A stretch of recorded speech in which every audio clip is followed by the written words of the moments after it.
இன்று நாம் பார்க்க இருக்கின்ற புனிதர் புனிதை எமரன்சியானா.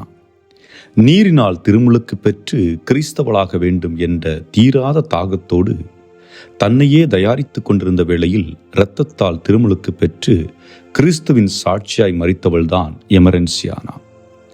இவள் 3ஆம் நூற்றாண்டில் கிறிஸ்தவர்கள் கொடூரமாக கொலை செய்யப்பட்ட காலத்தில் அந்நிய தெய்வங்களை வணங்க மறுத்தவர்களை கொன்று குவித்தவர்கள் மத்தியில் பிறந்தவள்.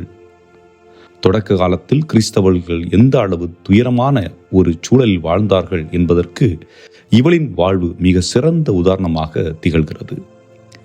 இவள் ஆட்சியாளர்களின் கொடூர இச்சைக்கு இணங்க மறுத்து ரோமை தெய்வங்களை வணங்க மாட்டேன் என்று உறுதியாக நின்றதால் கொடூரமாக வாளால் வெட்டி கொல்லப்பட்ட கன்னியும் மறைசாட்சியுமான புனித ஆக்னஸின் வளர்ப்பு தங்கை ஆவார். எமரன்சியானாவின் கிறிஸ்தவத்திற்கு எதிரானவர்களின் குரலுக்கு கீழ்ப்படிய மறுத்து துணிவுடன் உரோமை தெய்வத்தை வணங்காமல் உண்மை இறைவன் மீது தாம் கொண்டிருந்த அளவற்ற பற்றை வெளிப்படுத்தினார்.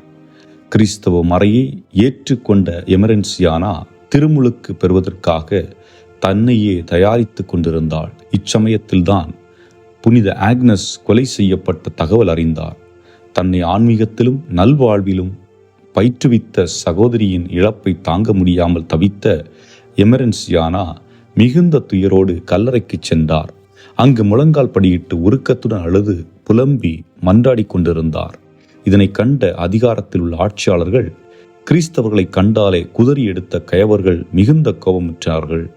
இவரும் கிறிஸ்தவள் என்று அறிந்து கொண்டார்கள். எமரன்சியாவை பிடித்து அவளது உயிரை பறித்தார்கள். நீரினால் திருமுழுக்கு பெற காத்து கொண்டிருந்தவள் இரத்தத்தினால் திருமுழுக்கு பெற்று இறைவனின் ஈடு இணையற்ற சீடத்தியானாள். இவரும் புனித ஆக்னஸை போலவே கன்னியும் மறைசாட்சியுமாக மரித்தார்.